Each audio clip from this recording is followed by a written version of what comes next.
सहयोगों का प्रेम इतना अगाध है कि शब्द सूझ नहीं रहे कि किस तरह से बात की जाए।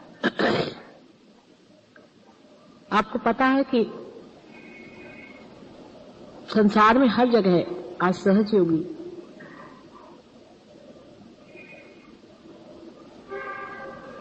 उत्क्रांति की ओर, इवोल्यूशन की ओर बढ़ रहा है।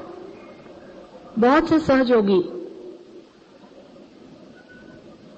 बड़ी ऊंची दशा में चले गए, आनंद के स्रोत उनके अंदर बह रहे हैं। कुछ तो बिल्कुल निमित्त मात्र होकर के ही संसार में एक विशेष रूप से कार्यान्वित है। लेकिन हर एक देश की एक अपनी अपनी, मैं देखती हूं कि परिपाठी है। मानव हर जगह एक ही है, इसमें कोई अंतर नहीं।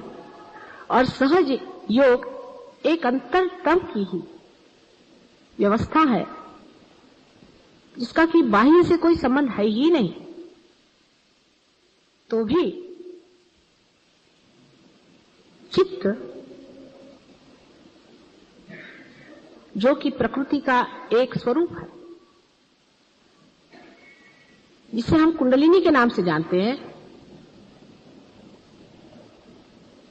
उसके अंदर आप जिस जिस देश से गुजरे हैं, जिस जिस जन्मों से गुजरे हैं, जिस जिस प्रणालियों से गुजरे हैं, जिस व्यवस्थाओं में से आपका व्यवहार हुआ है, उस सभी का टेप रिकॉर्ड है। इसके कारण हर एक देश का मैं देखती हूं मानव थोड़ा थोड़ा सा भिन्न हो जाता है। बड़ी आश्चर्य की बात है कि मानव जितना कुछ मिथ्या है उसे कितने जोर से पकड़ लेता है और सत्य को पकड़ने में कितना कचराता है, इतना धीरा होता है, इतने मुश्किल से अपनाता है सत्य को, और असत्य को बहुत बुरी तरह से अंदर में पकड़े रहता है। आश्चर्य इसीलिए होता है। पहले तो मैं सोचती थी कि मानव अपना नाम, अपना गांव, अपनी शिक्षा, अपना ओहदा, इन सब चीजों को बड़ा महत्वपूर्ण समझता है। लेकिन अंतरतम में कितना गहरा उसका असर है, उसको देखते ही बनता है।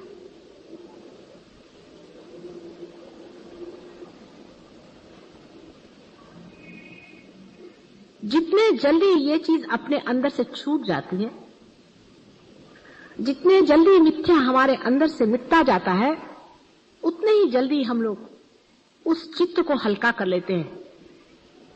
सहयोग में यही चित्त जो है, ये चित्त परमेश्वर से जाके भिड़ता है। यही चित्त उस सर्वव्यापी परमेश्वर के प्रकाश में जाके डूब जाता है। यही मानव का चित्त, जो कि हम प्रकृति का एक रूप समझते हैं, प्रकृति का जो ये फूल है, वो परमात्मा के प्रेम सागर में विसर्जित हो जाता है। लेकिन ये चित्त कितना बोझिल है, कितना अव्यवस्थित है, कभी कभी देखते ही बनता है। सहयोग की पहचान एक ही है कि आप कितने आनंद में उतरे, आप कितने शांति में उतरे, आप कितने प्रेम में उतरे। मिथ्या पे रहने वाले लोग सहयोग को नहीं प्राप्त कर सकते। हमारी मेहनत से क्या हो सकता है? ज्यादा से ज्यादा हमारे कुंडलिनी पर बिठा के आपको हम वहां छोड़ देंगे, लेकिन आप बार बार गिराते, उसका आनंद भी नहीं उठा पाते जहां आपको पहुंचाया।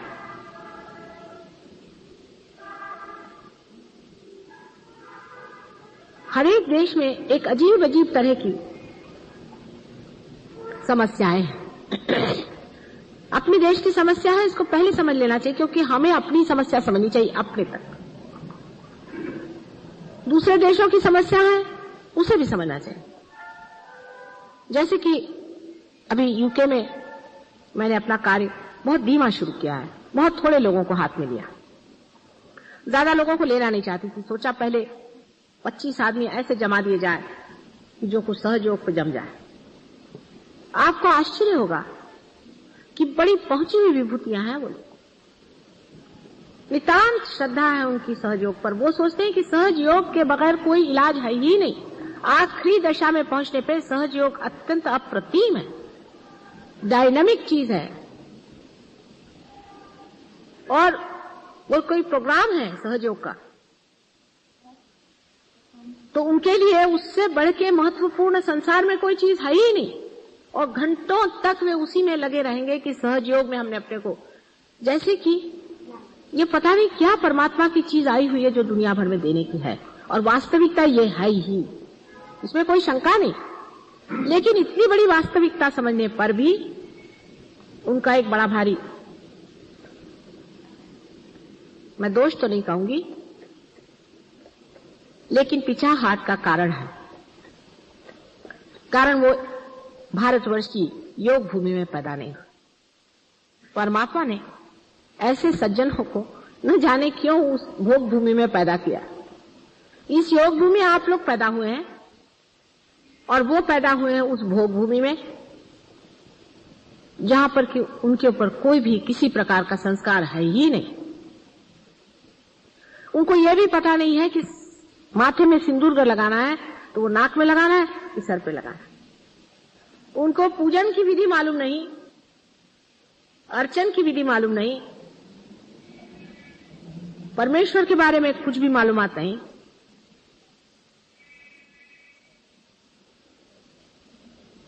उनको नीचे बैठना तक नहीं आता, कुछ भी वो नहीं जानते। इतने अनभिज्ञ हैं कि आरती बजाने पे ताली कैसे देना चाहिए वो भी नहीं समझते। और इतनी बड़ी बड़ी विभूतियां, इतने आंतरिक हैं वो लोग, इतने प्रेममय हैं, इतना मेरे ऊपर उनको प्रेम है और इतना आदर है मेरे प्रति कि मैं आश्चर्य करती। मेरे सामने में कभी भी गुजरते वक्त सीधे नहीं गुजरते हैं, झुक करके। इतना मेरे प्रति प्रेम उनको है कि संसार की कोई सी भी चीज मेरे आगे उनको तुच्छ लगती। इतना उनको मेरा महात्म्य है, उनकी समझ में नहीं आता कि किस तरह से मेरे आदर को पूरा करें। इस पर बड़ा आश्चर्य होता है कि वो इस चीज का इतना महात्म्य समझते हैं और अपने प्रति अत्यंत उदासीन है, अपने पीछे डंडा लेके लगे हुए हैं। मैंने उनसे कहा कि आप अपने को जूते मार सकते हैं, आपके ऊपर जो बाधा है उसके लिए। मैंने 108 का, वो 3 बार 108 में मारते हैं, जहां चांस मिलता वो अपने को मारते रहते हैं। हमसे कह लगे कोई गालियां सिखाओ, हम अपने को देना चाहते हैं, ये हम ही खराब है। कोई इंडिविजुअली बात करते, कभी मैंने देखा नहीं किसी की शिकायत या किसी के बारे में कोई बात अपने ही को कहते, और दूसरे के बारे में यही कहते हैं कि वो इतना बढ़िया आदमी कि हमें अपने पर लज्जा आती है, वो कितना बढ़िया, हम तो अपने पर शर्मिंदा। उसके तरफ दृष्टि नहीं करते जिसको वो गलत सोचते हैं, अपने ही को गलत सोचते हैं। पूरी समय आपको आश्चर्य होगा कि अपने पीछे डंडा लेकर लगे हुए हैं। जहां मैं देखती हूं उसके बिल्कुल उल्टी बात है। सारी दृष्टि अपनी ओर लगाकर, इतनी तपस्विता उन लोगों के अंदर में, और छोटे बच्चे जैसे मासूम बिल्कुल। मैं आने लगी तो ऐसे झरझर झरझर उनके आंखों से आंसू बहने लगे। सहयोग उन पे डाला, सब कुछ कर लिया, और उनके आंसू नहीं रुके। इतनी सहज सरल उनकी भावना है। अभी तो सिर्फ मेरे ख्याल से 21 आदमियों से ज्यादा नहीं ऐसे महिला जोड़ पाई, लेकिन है ये बात।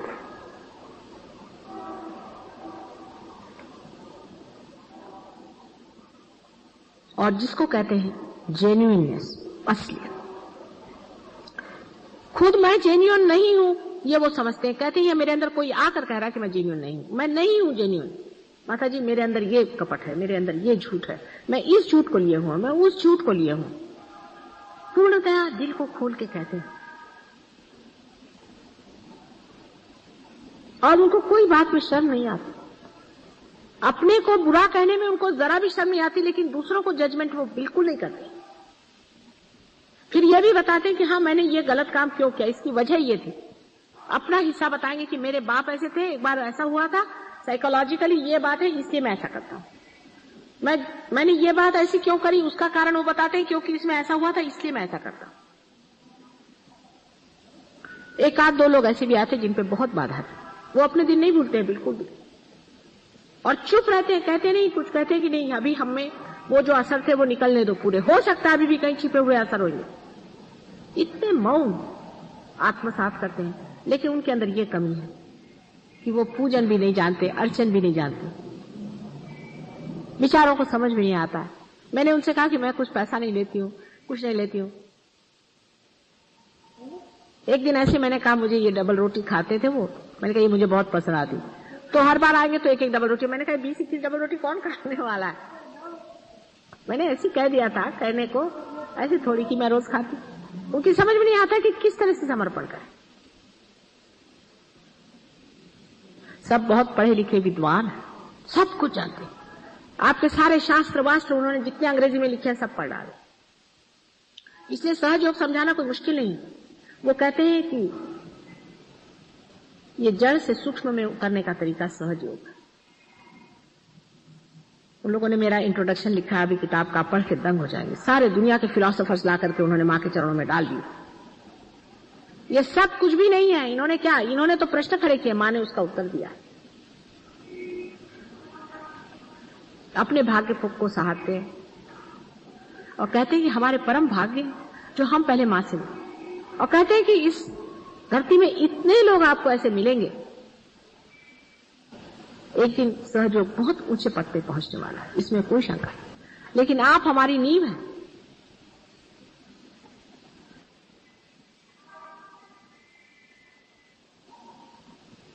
नींव के पत्थर कितने जबरदस्त होने चाहिए।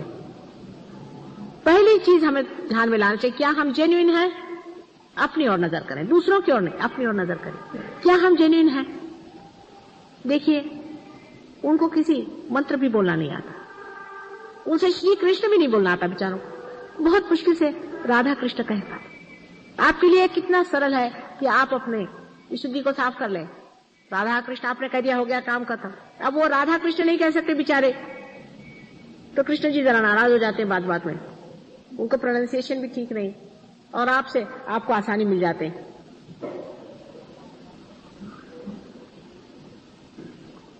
उनको कुंकू लगाना नहीं आता, उनको सिंदूर का मालूम नहीं, उनको फूल चढ़ाना नहीं आता, उनको गणेश जी बनाना नहीं आता, उनको स्वस्तिक बनाना नहीं आता, हर बार उल्टी बना देते हैं बेचारे। कभी उन्होंने जाना नहीं ये सब चीजों। लेकिन अत्यंत शरणागत होते हुए भी वो लोग उसे नहीं पाते जो तुम लोग पा चुके हो। तुमने बहुत पाया, लेकिन उसका महात्म्य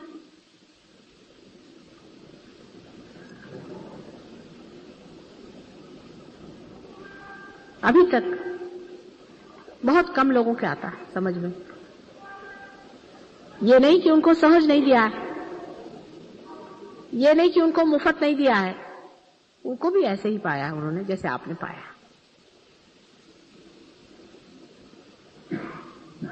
लेकिन उनका मेरे प्रति जो प्रेम इतना नितांत है, जैसे लगता है कि जन्म जन्मांतर का वो संबंध समझ गए हैं और तुम लोग अभी तक समझ नहीं पा रहे। अपने ही में क्यों सीमित हो?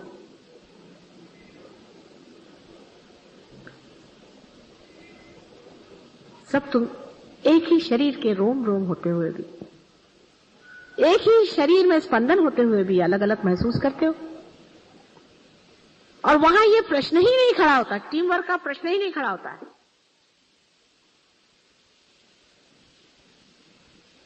आपस में एक वहां पर लड़का है जिसने स्मोकिंग शुरू की,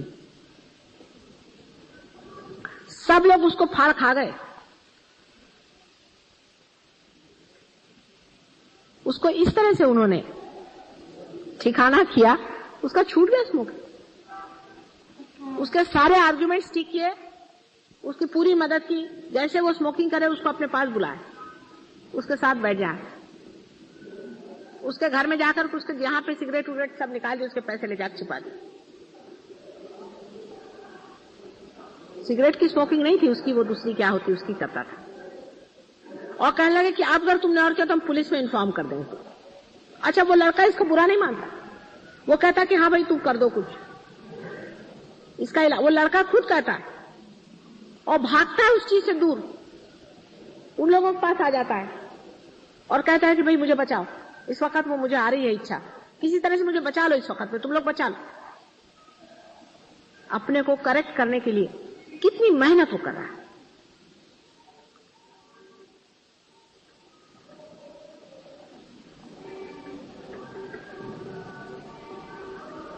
यहां तो आपका समाज ही करेक्टेड है। कितने आपको पता नहीं है कि आप कितने स्वर्ग भूमि में रह रहे हैं, जहां पर मां बहन का पता नहीं। इतनी वहां की गंदगी है उस देश में, जहां पे घर घर में शराब चलती, इतने गंदे आपस में संबंध है, किसी का घर का ठिकाना नहीं, मां का ठिकाना नहीं, बाप का ठिकाना नहीं। उससे पूछे भाई तुम्हारी मां कहां है, तो कहते पता नहीं कहां चली गई, उसे किससे शादी कर ली। चरित्रहीन, मूलाधार चक्र सबका चौपट। ऐसे देश में पैदा होकर के भी गणेश को लेकर के आए, मां गणेश दो हमको। गणेश के सामने सर पटक पटक के, कान पकड़ पकड़ के, पश्चाताप की पूरे धुन में लगे। और उसमें एक वीरता बड़ी।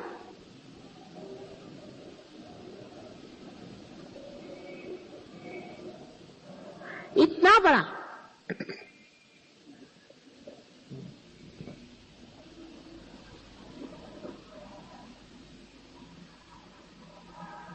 उनके अंदर जागरण अपने प्रति और दूसरों के प्रति भी,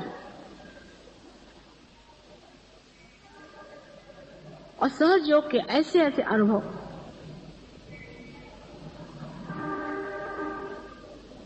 और ऐसी ऐसी बातें उन्होंने बताई। आपके पास एक चिट्ठी मैंने भेजी थी, वो उन सब लोगों ने मिलकर के उसका पता लगाया। मेरे भी असलियत का पता उन लोगों ने लगाया। अभी तक आपके नहीं नजर में आई बात, उनके आ गई, वो समझ गए यही बात है, ये चीज है। कहने को महामाया, अंदर बात ये।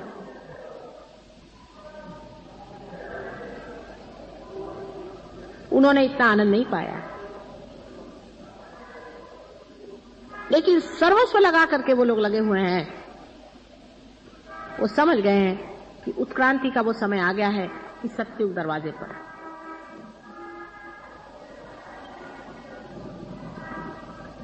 और वो ये भी समझ रहे हैं कि अगर सत्युग का दरवाजा नहीं खुला तो बिल्कुल दूसरा संहार का दरवाजा खुलने वाला है, और सबको जिम्मेदारी है इस चीज की। इसकी जिम्मेदारी वो सोचते हैं कि हमें ये करने का है। वो जिम्मेदार है सहयोग के लिए। मजाल नहीं कोई सहयोग के विरोध में एक अक्षर बोल दे। आपस में बोलने का तो सवाल ही नहीं, पर कोई बोलता है तो फौरन उसी को मार छाड़ के रख देते हैं। उनसे अगर मैं कहूं 24 घंटा तो बगैर खाना खाने बैठे रहो, बैठे रहे।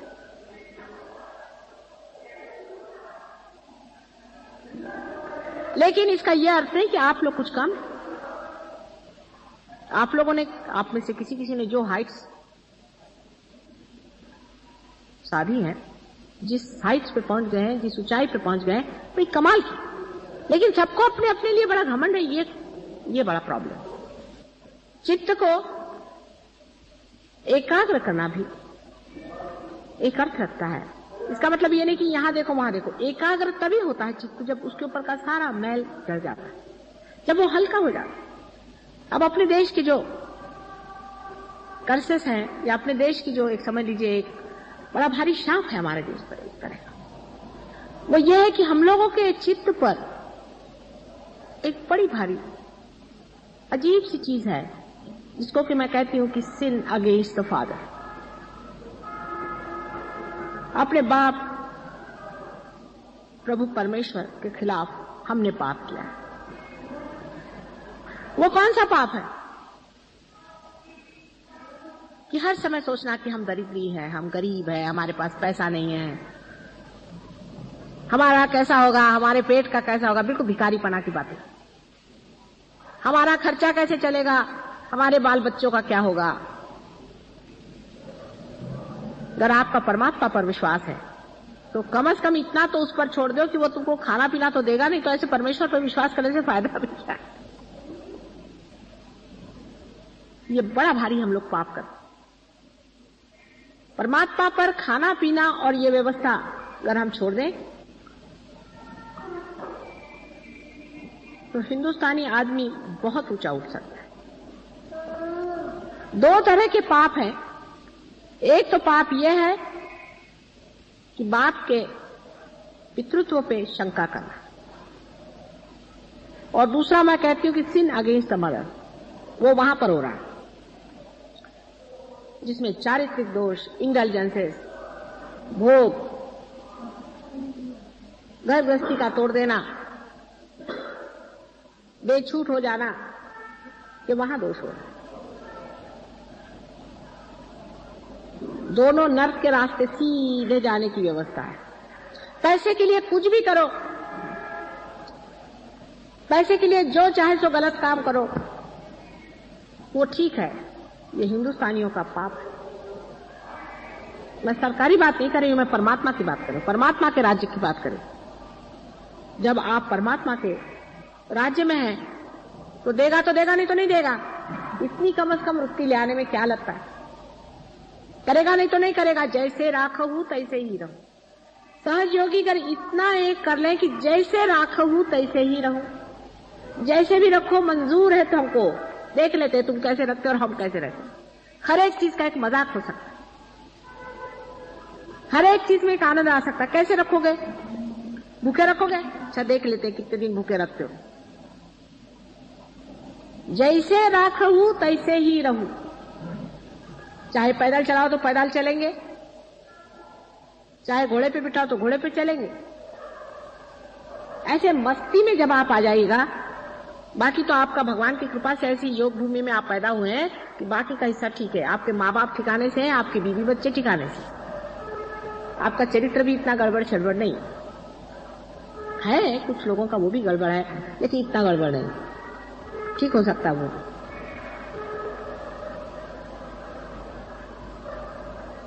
वहां पर इतना ज्यादा दूसरा वाला पाप है कि सबकी आंख यूं यूं यूं यूं औरतें आदमियों की चलती रहती है हर समय। माने बाधा उनके अंदर, एक के से एक दूसरे की बाधा जा रही। एक औरत आई, उसको देखा, औरत ने आदमी को देखा, यही चलते रहता वहां पर, चक्कर ही ऐसा। तो हमसे कहले माता जी ये तो यहाँ सबके बाधा घुस जाती है, आंख में करे क्या आंख को? मैंने कहा आंख जरा नीचे रखो। लक्ष्मण जी कैसे? सीता जी के सिर्फ पैर देख के नीचा। धीरे धीरे अपने आप वो बाधाएं छूट जाएंगी। जब आप ऐसे धंधे ही नहीं करेगा तो वहां रहने का उसको काम क्या? बाधा का अपने आप जो अंदर में भूत आपके अंदर में घूम रहा है, भूत आपके अंदर में काम कर रहा है, वो अपने आप ही वहां से भाग जाएगा। अगर आप इधर उधर आंख नहीं घुमाइएगा तो एकदम से वो भूत भाग जाएंगे, और जब तक आप अपनी आंख घुमाते रहिएगा वो भूत वहां बैठे रहेंगे। फौरन आंखें सबकी यूं, रास्ते में चलते हैं आंख यूं करके चलते हैं। ये साधु लक्षण। माने कह दिया मान लिया, ये बच्चों के लक्षण है। आपके भले के लिए है, आपके कल्याणी के लिए कह रहे। आपको भी समझना है कि सहज योग में हमने जितना पाना है वो पाने का ही है इसी जन्म में। हमको पाने का है, किसी और को नहीं।